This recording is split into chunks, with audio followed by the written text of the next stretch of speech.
What's going on, guys? This is Empty Box, and today we're going to be talking about things that you shouldn't be doing while racing. The bad things that you want to avoid. Now, if you are interested in the good things, the things that you should be doing, go ahead and click that previous episode where you'll be taken to the previous episode where I cover the good things, the things that you should be doing, the good star behavior. But let's go ahead and talk about the bad side of things. First of all, you should practice. You should practice.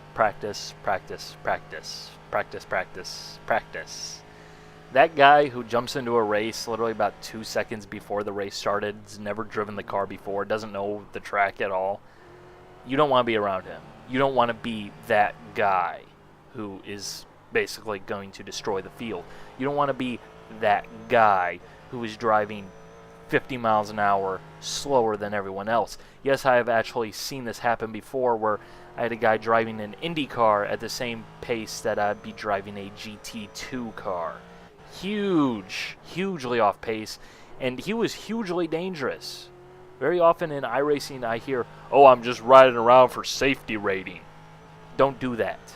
It's a good way to get yourself killed. It's a good way to get someone else killed.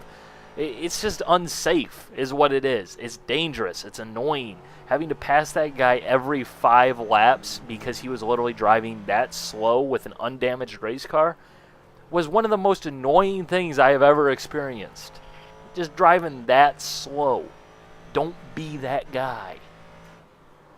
That transitions nicely into How much fuel do we need for the race, guys? that guy. Don't be that guy. If you don't know how much fuel you need by the time you are on the grid, fill the tank up. It's not worth the time. It's not worth the embarrassment. You really just make yourself look like a complete and utter moron. Ask in a practice session, ask in qualifying or whatever. Just don't ask when you're going to the grid.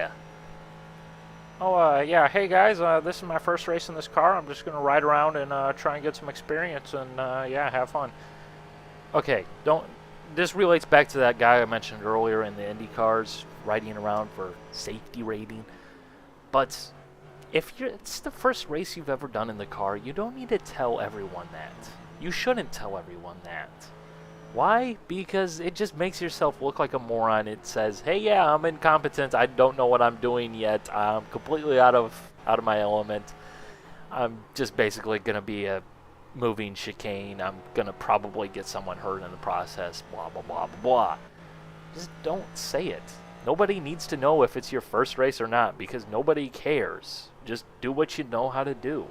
Nothing changes. For example, I can hop into an oval race at any time. I'm not really an oval driver, but the same things on the roadside apply. Hey, you don't drive through other cars. You race them cleanly. You pass them. It's the same thing. Going from low-end street car to a high-end Formula 1 car, nothing changes. It's still the same concept. Go faster than the other guy. Don't hit the other car, and keep it on the track. Nothing changes. It doesn't matter if it's your first race or if it's not your first race because you should be doing the exact same things that you already know how to do unless you really don't know how to do them, in which case you probably shouldn't be on the track to begin with. It's the faster car's responsibility to make the pass. I don't have anything to do. This is something that goes to mixed class racing almost exclusively. Very often you will find drivers that are in the slower class of cars, and they'll simply say, "I am here, deal with me. My car is tank, hear me roar." And they will not move out of your way at all, even though they could give up the position, no problem, no questions asked, no time loss, or anything like that. Instead, they choose to basically sit there and be like, "My race is more important than your race, and I'm just going to stop here. You can't do anything about it. Deal with it." That is not the right mentality to have. In a mixed class race, the slower class drivers have to work with the faster class drivers. Faster class drivers have to work with the slower class drivers to ensure everybody survives. Simply saying, "Oh, I'm the slower class car, so I always get the racing line no matter what," is just a good way to end up in the hospital. Virtually, of course. It's just a good way to cause incidents, cause problems, cause chaos, and just generally make yourself look like a complete and utter D-bag on the track. And then we come to the flip side of the previous episode, blocking and defending your position. No, I can't really think of a good funny voiceover, although you could easily think of a bad pass as going to Kuma Sato, up in here, as well as blocking, you could just be Mark Webber.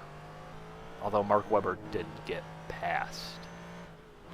Yes, a pass can go wrong. There's a bad time to do things. The quote-unquote dive bomb, the kamikaze, the bonsai charge, whatever you choose to call it.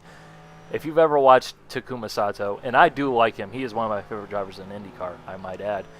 The guy is famous for doing these crazy maneuvers, just throwing caution to the wind. Don't be that guy.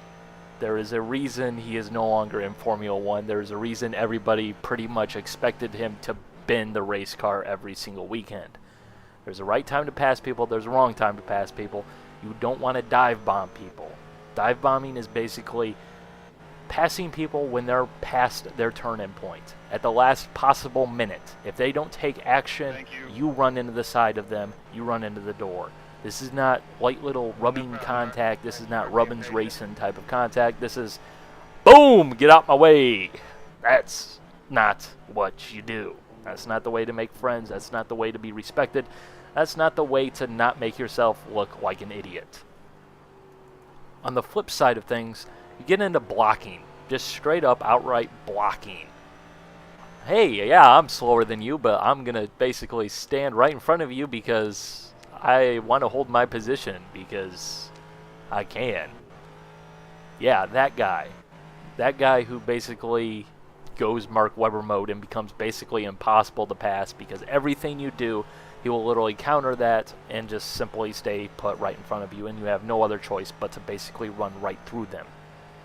You will see this a lot. It's a very incredibly annoying, and the best way to deal with it, honestly, is just to ease off the throttle a little bit and get a good corner exit. Make sure you focus on corner exit, and usually you can get by them or have enough steam at least that if they do throw a block, they end up in the wall getting wrecked because they honestly deserve a taste of their own medicine.